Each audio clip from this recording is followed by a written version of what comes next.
Hello दोस्तों, नमस्कार। स्वागत है एक बार फिर से आप सभी के अपने प्रिय चैनल पर। दोस्तों, आपको बता दें जो अभी की सबसे बड़ी खबर आ रही है, जहां पर यूक्रेन के राष्ट्रपति जेलेंस्की ने प्रधानमंत्री नरेंद्र मोदी जी से की है बात। कहा 1 लाख सैनिकों ने हमला किया है हम पर, प्लीज मोदी जी हमारी मदद कीजिए। जी हाँ दोस्तों, बड़ी खबर, खुद यूक्रेनी राष्ट्रपति ने फोन किया मोदी जी को। जी हाँ दोस्तों, इसी बीच आपको बताएंगे नई खबर में, जहाँ पर रशिया का अब तक का सबसे बड़ा ऐलान। कहा बातचीत को तैयार नहीं है यूक्रेन, हर दिशा से हमला होगा। जी हाँ दोस्तों, बड़ी खबर साथ ही बताएंगे, जहां पर रूस और यूक्रेन युद्ध के बीच दिल्ली में कहा रक्षा मंत्री राजनाथ सिंह ने, हमारे पास किसी की भी 1 इंच जमीन नहीं है। बताएंगे दोस्तों राजनाथ सिंह ने और क्या क्या कहा, इसी बीच बताएंगे। जहां पर प्रधानमंत्री नरेंद्र मोदी जी की राह पर अब चलेंगे इमरान खान, कर दी है बड़ी घोषणा। जी हाँ दोस्तों, साथ ही बताएंगे जहां पर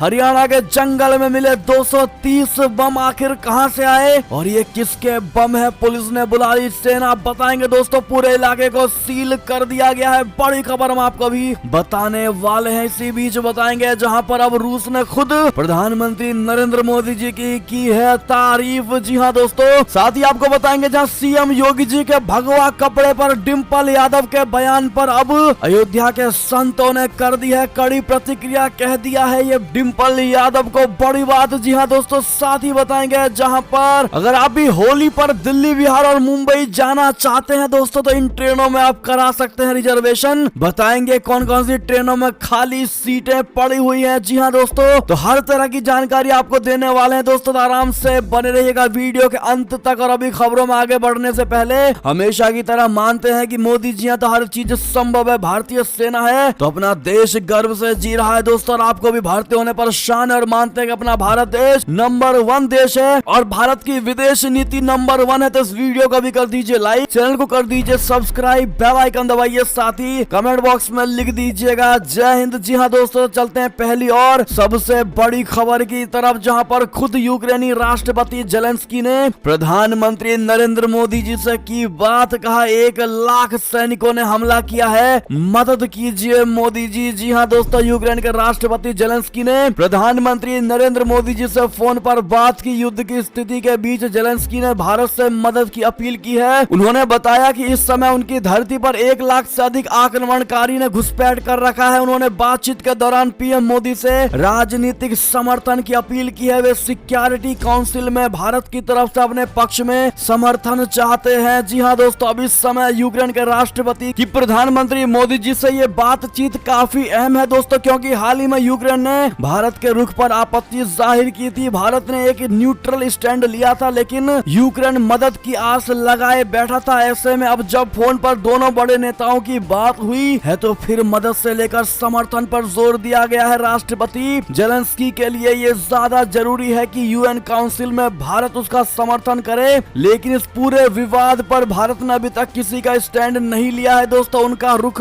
न्यूट्रल है और वो सिर्फ बातचीत के जरिए समाधान पर जोर दे रहा है। जी हाँ दोस्तों, ऐसे आपको बता दें, इससे पहले पीएम मोदी की तरफ से भी रूस के राष्ट्रपति पुतिन से फोन पर बात की गई थी। तब 25 मिनट तक वर्तमान स्थिति पर मंथन हुआ था। उस बातचीत में पीएम मोदी ने पुतिन के सामने यूक्रेन में फंसे भारतीयों का मुद्दा उठाया था दोस्तों। उन्होंने इस बात पर भी जोर दिया था कि कूटनीति के जरिए ही यूक्रेन संग विवाद को शांत किया जा सकता है। जी हाँ दोस्तों, ऐसे में अब राष्ट्रपति जेलेंस्की ने मोदी जी से मदद मांगी है दोस्तों, और ऐसे में हमारा भारत बहुत बड़े धर्म संकट में फंस जाएगा। जी हाँ दोस्तों, अब भारत के लिए यह स्थिति किसी धर्म संकट से कम नहीं है। एक तरफ सालों पुराना दोस्त रूस है, तो वहीं दूसरी तरफ यूक्रेन भी समर्थन की उम्मीद लगाए बैठा है दोस्तों। कुछ देशों ने तो खुलकर यूक्रेन का समर्थन किया है, लेकिन भारत अभी सेफ जोन में खेल रहा है। वैसे भारत के रूस संग रिश्तों पर अमेरिका ने भी बड़ा बयान दिया है। जी हाँ दोस्तों, आपको बता दें, अमेरिकी विदेश मंत्रालय के प्रवक्ता नेड प्राइस ने एक प्रेस कॉन्फ्रेंस में मीडिया से बात करते हुए कहा कि रूस के साथ हमारे रिश्ते निश्चित रूप से वैसे नहीं है जैसे भारत के साथ रूस के रिश्ते हैं। भारत और रूस रक्षा साझेदार है और उनका एक मजबूत रिश्ता है, लेकिन हमारे और रूस के बीच ऐसा नहीं है। हमने हर उस देश जिसके रूस से संबंध है उनसे कहा है कि वो अंतर्राष्ट्रीय नियमों के तहत अपने रिश्ते का लाभ उठाए। जी हाँ दोस्तों, ऐसे में भारत बड़ा ही धर्म संकट में फंस गया है। अब दोस्तों, भारत के पास एक ही उपाय है, वो है भारत की जनता। आप लोग क्या कहते हैं दोस्तों? कमेंट में लिखकर जरूर बताइएगा। इधर यूक्रेन के राष्ट्रपति ने मोदी जी से मदद मांगी है दोस्तों, और उधर पुतिन से भी मोदी जी की बात हुई है दोस्तों। अगर मोदी जी यानी भारत हमारा यूक्रेन के साथ जाकर के दोस्तों यूएनएससी में रूस को गलत ठहराते हैं दोस्तों, तो रूस बुरा मान जाएगा, और उधर रूस को सही ठहरा दिया तो पूरा पश्चिम देश दोस्तों भारत की खिलाफी करने लगेगा। ऐसे में बड़ा ही धर्म संकट है दोस्तों। कृपया करके राय सुझाव जरूर दीजिएगा और एक समाधान अवश्य बताइएगा दोस्तों, भारत को इस समय क्या करना चाहिए, और भारी मात्रा में कमेंट कीजिएगा दोस्तों। और आपसे रिक्वेस्ट है, प्लीज इस वीडियो को शेयर करना बिल्कुल मत भूलेगा। प्लीज शेयर कर दीजिए दोस्तों, ताकि सबको पता चले कि भारत भी अब इन दोनों के बीच में किस स्थिति पर आकर खड़ा हो गया है दोस्तों। अगली खबर की बात करें, जहां रसिया का सबसे बड़ा ऐलान, कहा बातचीत को तैयार नहीं है यूक्रेन, हर दिशा से हमला करेंगे। जी हाँ दोस्तों, रूस और यूक्रेन के बीच जंग अब और तेज होने वाली है। रूसी रक्षा मंत्रालय ने दावा किया है कि अब यूक्रेन पर हर दिशा से हमला किया जाएगा। उनके मुताबिक रूस ने बातचीत का जो प्रस्ताव दिया था दोस्तों, उसे यूक्रेन ने स्वीकार नहीं किया है। ऐसे में अब बड़े स्तर पर कार्रवाई की जाएगी। जारी बयान में रूसी रक्षा मंत्रालय ने कहा है कि सेना का आदेश दिया गया है कि वो अपना आक्रमण और तेज करे और हर दिशा में हमला करे। कीव ने बेलारूस में होने वाली बातचीत के प्रस्ताव को भी ठुकरा दिया है। जी हाँ दोस्तों, अगली खबर की बात करें, जहां पर प्रतिबंधों को लेकर रूस की भी बड़ी चेतावनी, कहा पश्चिमी देशों के साथ तोड़ सकते हैं कूटनीतिक संबंध। जी हाँ दोस्तों, रूस के एक वरिष्ठ अधिकारी ने शनिवार को चेतावनी दी है कि पश्चिमी देशों के साथ रूस के संबंधों के नए स्तर पर जाने के बाद मॉस्को अमेरिका के साथ अंतिम परमाणु हथियार समझौते से बाहर निकलकर पश्चिमी प्रतिबंधों का जवाब दे सकता है। पश्चिमी देशों के साथ राजनयिक संबंध काट सकता है। जी हाँ दोस्तों, और उनकी संपत्ति को फ्रीज कर सकता है। राष्ट्रपति व्लादिमीर पुतिन की अध्यक्षता में रूस की सुरक्षा परिषद के उप प्रमुख दिमित्री मेदवेदेव ने भी चेतावनी दी है कि यूरोप के शीर्ष अधिकार समूह से हटाए जाने के बाद मॉस्को मौत की सजा को बहाल कर सकता है। इसी बीच आपको बता दें दोस्तों, जहां पर रूस और यूक्रेन युद्ध के बीच दिल्ली में बोले रक्षा मंत्री राजनाथ सिंह, कहा हमारे पास किसी की भी 1 इंच जमीन नहीं है। जी हाँ दोस्तों, रूस और यूक्रेन युद्ध के बीच दिल्ली विश्वविद्यालय के 98वें दीक्षांत समारोह में शामिल हुए रक्षा मंत्री राजनाथ सिंह ने एक बड़ा बयान दिया है दोस्तों। उन्होंने कहा है कि भारत सरकार यूक्रेन में फंसे लोगों का रेस्क्यू कर रही है। भारत सरकार यूक्रेन में फंसे भारतीयों को उनके खर्च पर वापस लाएगी। सभी को सकुशल वापस लाया जा रहा है। मीडिया रिपोर्ट के मुताबिक रक्षा मंत्री राजनाथ सिंह ने कहा कि हिंदुस्तान ही दुनिया का एक ऐसा देश है जिसने कभी भी अन्य देशों की 1 इंच भूमि पर अटैक नहीं किया है और ना ही किसी की जमीन पर कब्जा किया है। राजनाथ सिंह का ये बयान कहीं ना कहीं इशारों में चीन को मैसेज देना भी है दोस्तों। दीक्षांत समारोह के दौरान राजनाथ सिंह ने कहा कि भारत की शक्ति दुनिया के कल्याण के लिए है, ना कि किसी को डराने के लिए है। इस कार्यक्रम के दौरान 1.5 लाख से ज्यादा छात्रों को डिजिटल डिग्री दी गई है। राजनाथ सिंह ने कहा है कि हमारा सपना भारत को जगत गुरु बनाना है। भारत अकेला ऐसा देश है जिसने किसी भी कभी भी दूसरे देश की 1 इंच जमीन पर कब्जा या हमला नहीं किया। ऐसे में दोस्तों, अगर आप भी राजनाथ सिंह के इस बात का समर्थन करते हैं और मानते हैं कि बिल्कुल सही कहा इन्होंने, तो हमारा देश भारत देश अतुल्य भारत कहना मत भूलिएगा दोस्तों कमेंट में। अगली खबर की बात करें, लेकिन दोस्तों जितने भाई बहन नए से हमारे चैनल को देख रहे हैं, प्लीज सब्सक्राइब करके बेल आइकन जरूर दबा दीजिएगा दोस्तों। अगली खबर की बात करें, जहां रिपोर्ट में बड़ा खुलासा, अमेरिका यदि मदद करेगा तो सीपीईसी को खत्म कर सकता है। पाकिस्तान चीन पर अधिक निर्भरता है इसकी सबसे बड़ी वजह है। जी हाँ दोस्तों, एक समाचार रिपोर्ट में कहा गया है कि चीन पर अधिक निर्भरता के लिए बढ़ते आर्थिक संकट और अंतर्राष्ट्रीय अलगाव के बीच पाकिस्तानी अफसर चीन पाकिस्तान आर्थिक गलियारे को खत्म करने के लिए तैयार है। जी हाँ दोस्तों, हालांकि उनकी शर्त ये है कि ऐसा तभी संभव है जब अमेरिका इसी तरह के सौदे की पेशकश करे। जी हाँ दोस्तों, एशिया टाइम्स ने अंदरूनी सूत्रों का हवाला देते हुए कहा है कि पश्चिमी देशों के प्रति संवेदनशील पाकिस्तानी अधिकारियों ने सीपीईसी को रद्द करने या किनारा करने की पेशकश की है, लेकिन वाशिंगटन को इसी तरह की वित्तीय सहायता की पेशकश करनी होगी। जी हाँ दोस्तों, यानी अमेरिका चाइना की तरह ही अगर पाकिस्तान को लुभाएगा दोस्तों, तो वो चाइना से हर रिश्तों को तोड़ सकता है। अब ये कितना पॉसिबल हो पाएगा दोस्तों, ये तो भविष्य ही बताएगा, लेकिन हमें नहीं लगता कि अमेरिका पाकिस्तान के पास कभी भी ऑफर लेकर जाएगा। आप क्या कहते हैं दोस्तों, आपकी क्या राय है कमेंट में जरूर बताइएगा। अगली खबर की बात करें जहाँ पीएम मोदी की राह पर चलकर खत्म करेंगे पाकिस्तान की गरीबी, रूस से लौटने के इंडिया का गुणगान कर रहे हैं इमरान खान। जी हाँ दोस्तों, पाकिस्तान के प्रधानमंत्री इमरान खान देश की अर्थव्यवस्था को कंट्रोल करने के लिए न जाने क्या क्या कर रहे हैं। सऊदी अरब के धक्के खा रहे हैं तो कभी चीन के हाथ पैर जोड़ रहे हैं। जी हाँ दोस्तों,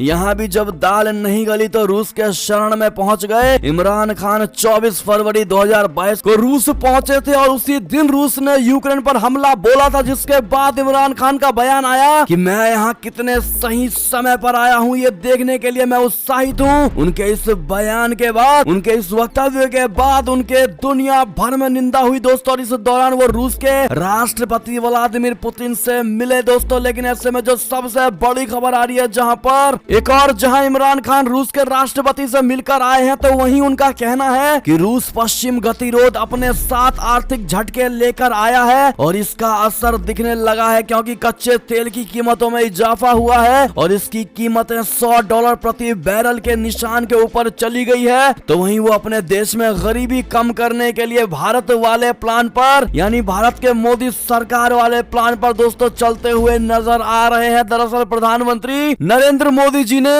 देश में गरीबों के लिए कई सारी योजनाएं लागू की हुई हैं दोस्तों, जिसका वो एडवांटेज यानी फायदा उठा रहे हैं। और कोविड-19 महामारी के दौरान भी इन गरीबों के खाते में डायरेक्ट पैसे पहुंचते रहे हैं, जिससे उनके दिनचर्या पर ज्यादा असर नहीं पड़ा। ऐसे में दोस्तों इमरान खान ने रूस से लौटने के बाद शुक्रवार को अर्थव्यवस्था की स्थिति को लेकर एक बैठक बुलाई, जिसमें उन्होंने कहा कि कीमतों में बढ़ोतरी के प्रभाव से गरीबों की रक्षा करना सरकार की प्राथमिकता है। और इस दौरान उन्होंने कहा कि महामारी से उत्पन्न हुई संकट के बीच आम आदमी को राहत देना सरकार की प्राथमिकता है। यानी कि दोस्तों प्रधानमंत्री नरेंद्र मोदी जी वाले सारे स्कीमों को कॉपी करके इमरान खान अपने देश में पेस्ट करते हुए नजर आ रहे हैं। क्या कहते हैं दोस्तों आप लोग कमेंट में राय सुझाव जरूर दीजिएगा, क्योंकि प्रधानमंत्री मोदी जी की राह पर अब इमरान खान चलने वाले हैं दोस्तों। क्या लगता है आपको, आतंकवादियों को पनाह देने वाला क्या दोस्तों मोदी जी की राह पर चलकर मोदी जी जैसा बन पाएगा दोस्तों? हाँ या ना में जवाब जरूर दीजिएगा इमरान खान के लिए।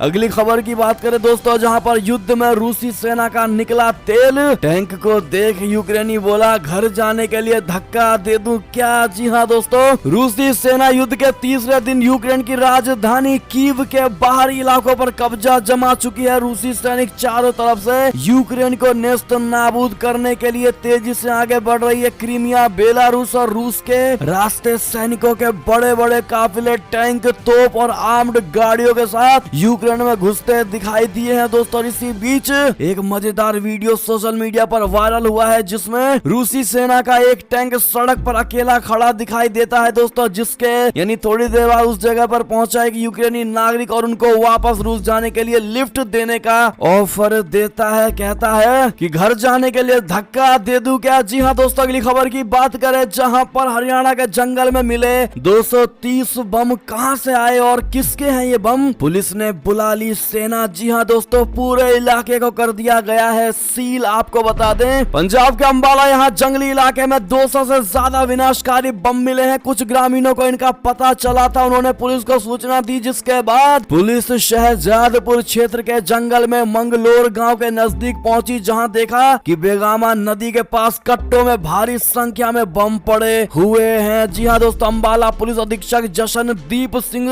रंधावा ने बताया है कि जो बम जंगल से बरामद हुए हैं उन बमों की संख्या सैकड़ों में है। उन्होंने कहा कि बम काफी पुराने और उनमें जंग लगा हुआ है। जी हाँ दोस्तों, हरियाणा में अंबाला के शहजादपुर एरिया के जंगल में खुदाई से बरामद हुए बमों की संख्या 232 बम मिले हैं। जी हाँ दोस्तों, अगली खबर की बात करें, जहां पर अब रूस ने की भारत की तारीफ, यूक्रेन से युद्ध के बीच निकाले जा रहे हैं ये मायने। जी हाँ दोस्तों, यूक्रेन और रूस के युद्ध के बीच भारत भी काफी चर्चा में है, जहां कुछ दिनों पहले ही रूस के राष्ट्रपति पुतिन ने मोदी जी से बात की थी, तो वहीं शनिवार को यूक्रेन ने भी पीएम मोदी से बात की। आपको हमने शुरू में ही बताया दोस्तों, लेकिन इसी बीच अब जो ये बड़ी खबर आ रही है, जहां पर इस युद्ध के बीच रूस ने भारत की ओर से अब तक अपनाए गए निष्पक्ष रुख की सराहना की है दोस्तों। रूस ने कहा है कि भारत ने पूरे मामले पर अब तक तार्किक स्टैंड बनाया है और स्थितियों को बढ़ा चढ़ाकर पेश करने के बजाय माहौल को शांत करने की बात कही है। और भारत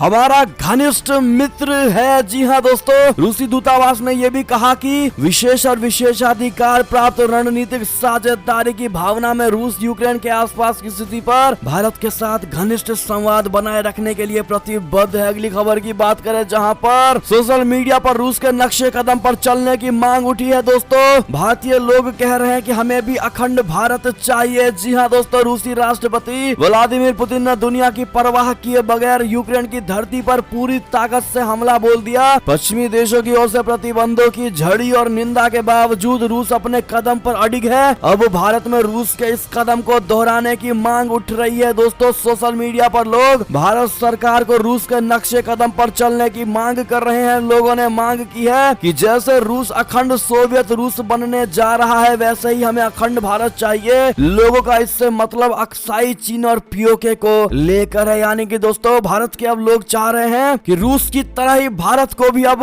पीओके वापस चाहिए। जी हाँ दोस्तों, और अक्साई चीन वापस चाहिए। यानी कि बहुत बड़ी मांग दोस्तों भारत के साथ भी भारत के लोग कर रहे हैं। क्या कहते हैं दोस्तों आप लोग, क्या इसी बीच पीओके को भी हासिल कर लेना चाहिए? हाँ या ना में जवाब जरूर दीजिएगा। देखते हैं दोस्तों क्या कहते हैं। अगर आपके कमेंट 3000 से ऊपर आएंगे दोस्तों और 5 लाख हमने वीडियो लाइक का एम रखा है दोस्तों, तो दिखा दीजिए लाइक करके। अगली खबर की बात करें, जहां पर यूक्रेन को $350 मिलियन की तत्काल मदद, अमेरिका ने लिया बहुत बड़ा फैसला। जी हाँ दोस्तों, अमेरिकी विदेश मंत्री एंटनी ब्लिंकन ने कहा है कि रूस के बेवजह युद्ध से खुद को बचाने में मदद करने के लिए अमेरिकी रक्षा विभाग यूक्रेन को तत्काल सैन्य सहायता में अतिरिक्त $350 मिलियन की मदद करेगा। जी हाँ दोस्तों, इसी बीच आपको बता दें, जहां अब रोमानिया में 500 सैनिकों को तैनात करेगा फ्रांस, लड़ाकू विमान भी उतार दिए। जी हाँ दोस्तों, फ्रांस उत्तरी अटलांटिक संधि संगठन यानी नाटो के तहत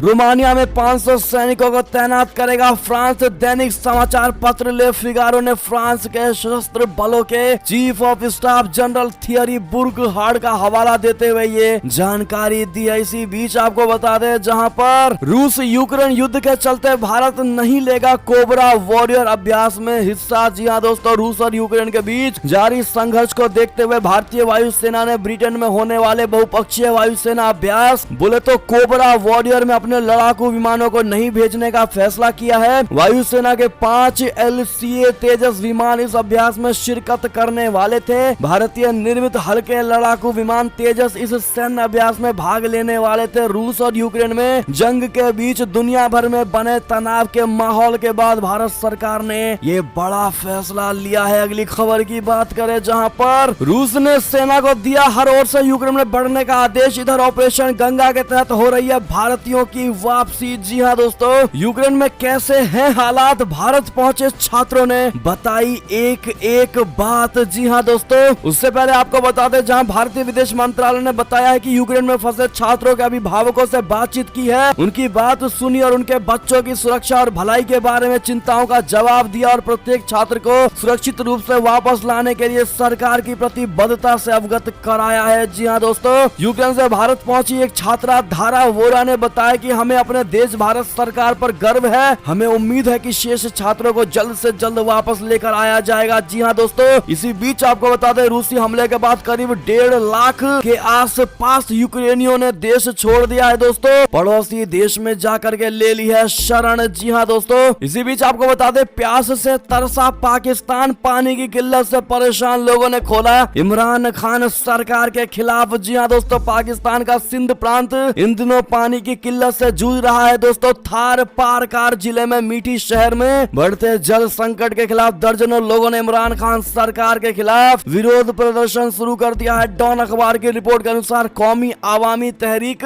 पार्टी के नेतृत्व में विरोध प्रदर्शन में आम जनता भी शामिल थी। QAT नेताओं के अनुसार पूरे जिले में जल संकट के लिए जन स्वास्थ्य विभाग के पदाधिकारी पूरी तरह से जिम्मेदार है। आपको क्या बताएं दोस्त, पूरे पाकिस्तान की हालत दोस्तों इमरान खान ने बिल्कुल बद से बदतर कर दी है। ऐसा कोई देश नहीं होगा जो पाकिस्तान से खराब हो। जी हाँ दोस्तों, यानी कि इमरान खान ने पूरे पाकिस्तान की स्थिति नैया डुबा दी। जी हाँ दोस्तों, अगली खबर की बात करें, जहाँ CM योगी आदित्यनाथ जी के भगवा कपड़े पर डिम्पल यादव के बयान पर अयोध्या के संतों की कड़ी प्रतिक्रिया। जी हाँ दोस्तों, बता दें, सपा सुप्रीमो अखिलेश यादव की पत्नी डिम्पल यादव द्वारा दिए गए मुख्यमंत्री योगी आदित्यनाथ जी के के भगवा कपड़े को लेकर जंग वाले बयान पर अयोध्या के संतों ने कड़ी प्रतिक्रिया दी है। संतों ने नाराजगी जताते हुए कहा कि भगवा पर टिप्पणी ऐसे लोग कर रहे हैं जिनके हाथ खून से रंगे हुए हैं। सत्येंद्र दास वेदांती ने कहा कि डिंपल यादव मुख्यमंत्री के कपड़े ही नहीं भारत की अस्मिता पर प्रश्न चिन्ह उठा रही हैं। सपा सुप्रीमो की पत्नी ने संतों के वस्त्र पर नहीं भारतीय संस्कृति पर कटाक्ष करने का काम किया है। इतना ही नहीं दोस्तों, सत्येंद्र दास वेदांती ने आगे कहा कि डिंपल यादव सिंदूर नहीं धारण करती है और ना ही मंगलसूत्र पहनती है। ऐसे लोग भगवा पर कटाक्ष कर रहे हैं जिसको भारतीय संस्कृति का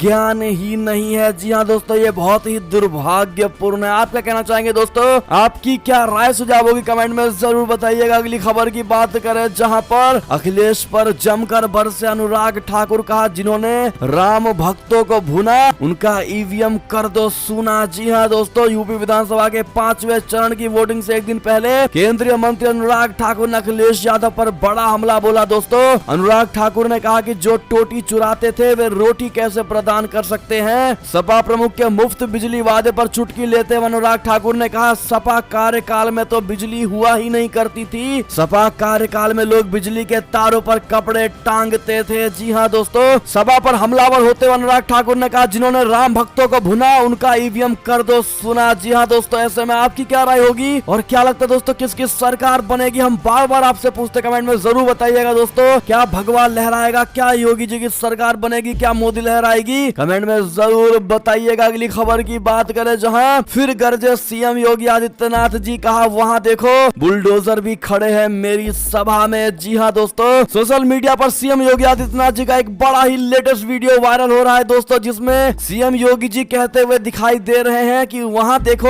बुलडोजर भी खड़े हैं मेरी सभा में। जी हाँ दोस्तों, बता दें योगी जी हेलीकॉप्टर पर सवार है और वो नीचे अपनी रैली के लिए कह रहे हैं कि वहां देखो बुलडोजर भी खड़े हैं मेरी सभा में। यानी कि दोस्तों बुलडोजर काफी ज्यादा चर्चित हो गया है और जितने भी रैली में योगी जी के रैली में लोग आते हैं दोस्तों उनको बुलडोजर बाबा जरूर कहते हैं। तो आप भी कमेंट में बुलडोजर बाबा कहना मत भूलिएगा दोस्तों। अगली खबर की बात करें जहां पर मुंबई में 2 मार्च से खुलेंगे प्री प्राइमरी से 12वीं तक के स्कूल। बीएमसी ने जारी कर दी नई गाइडलाइंस। जी हाँ दोस्तों, इसी बीच आपको बता दें जब दिल्ली में भी हटा दी गई है कोरोना को लेकर लागू की गई सभी पाबंदियां। डीडीएमए ने जारी कर दिया ये बड़ा आदेश। जी हाँ दोस्तों, डीडीएमए की ओर से जारी आदेश के मुताबिक सभी पाबंदियां हटाने को लेकर जारी आदेश सोमवार यानी 28 फरवरी से लागू होगा। दिल्ली में नाइट कर्फ्यू खत्म कर दिया गया है। सभी दुकानें, शॉपिंग मॉल, रेस्टोरेंट, बार अब बिना किसी पाबंदी के खुल सकेंगी और बंद हो सकेंगी। हालांकि स्कूल संबंधित दिशा निर्देश या पाबंदियां फिलहाल लागू रहेंगी, यानी स्कूल ऑनलाइन और ऑफलाइन दोनों तरह से चलेंगे। दोस्तों, डीडीएमए की ओर से जारी आदेश के मुताबिक मास्क न लगाने या सोशल डिस्टेंसिंग के उल्लंघन जैसे मामलों में जुर्माने की राशि भी अब कम कर दी गई है। मास्क न लगाने या सोशल डिस्टेंसिंग से संबंधित नियमों के उल्लंघन से जुड़े मामलों में जुर्माने की राशि अब 2000 रुपए की जगह कम करके 500 रुपए कर दी गई है। इसे लेकर दिल्ली सरकार का स्वास्थ्य विभाग अलग से आदेश जारी करेगा। जी हाँ दोस्तों, इसी बीच बड़ी खबर आपको बता दें जहां पर होली पर दिल्ली, बिहार और मुंबई जाना है इन ट्रेनों में करा लें रिजर्वेशन। जी हाँ दोस्तों, होली के आसपास दिल्ली, बिहार, मुंबई समेत लंबी दूरी की ट्रेनें यात्रियों को राहत देंगी। होली के दौरान घर आने और जाने के लिए अभी तेजस एक्सप्रेस की चेयर कार में 20 मार्च को 283 व 21 को 530 सीटें तथा एग्जीक्यूटिव में 84 व 103 सीटें खाली है। शताब्दी एक्सप्रेस की बात करें तो चेयर कार में 179 व 793 सीटें एवं एग्जीक्यूटिव क्लास में 2 व 12 सीटें भी खाली है। दोस्तों, होली के बाद लखनऊ से दिल्ली जाने वाले यात्रियों के लिए 20 मार्च को 104 वेटिंग है। 21 व 22 मार्च को 49 एवं 47 RAC है। दोस्तों, गोमती में 20 मार्च को 37 वेटिंग है। ऐसे में बाकी हमने जानकारी स्क्रीन पर दे ही दी है। दोस्तों, आप देख पा रहे होंगे, जो भी आपको कन्वीनियंट लगे दोस्तों आप उस ट्रेन में टिकट कटवा सकते हैं। अगली खबर की बात करें जहां पर स्टेट बैंक ऑफ इंडिया के कस्टमर्स के लिए बहुत बड़ी खबर, 7 घंटे तक नहीं कर सकेंगे इस सर्विस का इस्तेमाल। बैंक ने दी बड़ी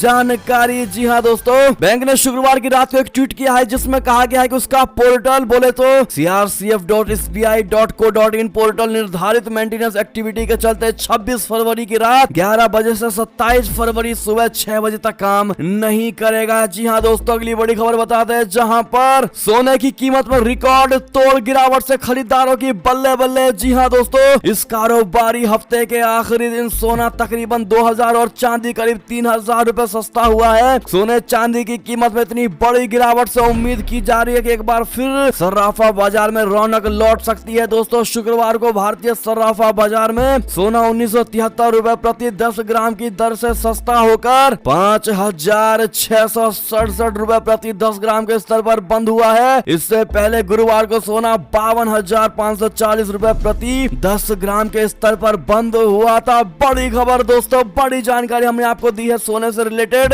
और इस शादी के माहौल में दोस्तों आप लोग जरूर सोने को खरीदेंगे दोस्तों, तो आपके लिए बहुत अच्छी खबर थी ये। और ऐसे में दोस्तों ये थी अब तक की सारी बड़ी खबरें। आपको हमारी खबर कैसी लगी, आशा करता हूँ बहुत अच्छी लगी होगी। अगर थोड़ी भी अच्छी लगी है तो इस वीडियो को भी अपने भाई बंधुओं में व्हाट्सएप, फेसबुक, ट्विटर के जरिए पूरे भारत में शेयर करना बिल्कुल मत भूलिएगा। और अभी कर दीजिए इस वीडियो को लाइक, चैनल को कर दीजिए सब्सक्राइब, बेल आइकन दबाइए, साथ ही कमेंट बॉक्स में लिख दीजिएगा जय हिंद जय भारत। तो मिलते हैं आप अगली बड़ी खबर में दोस्तों, तब तक अपना ख्याल रखिएगा। आप सभी का बहुत बहुत धन्यवाद हमारा साथ देने के लिए दोस्तों, साथ बने रहने के लिए। और खबरों का सिलसिला लगातार हमारे चैनल पर जारी है, तो अपडेट रहना बिल्कुल मत भूलिएगा दोस्तों। अगली खबर का इंतजार करिएगा। मिलते हैं आपसे अगली खबर में, तब तक के लिए आप सभी का बहुत बहुत धन्यवाद। जय हिंद जय भारत, जय श्री राम, वंदे मातरम, हर हर महादेव।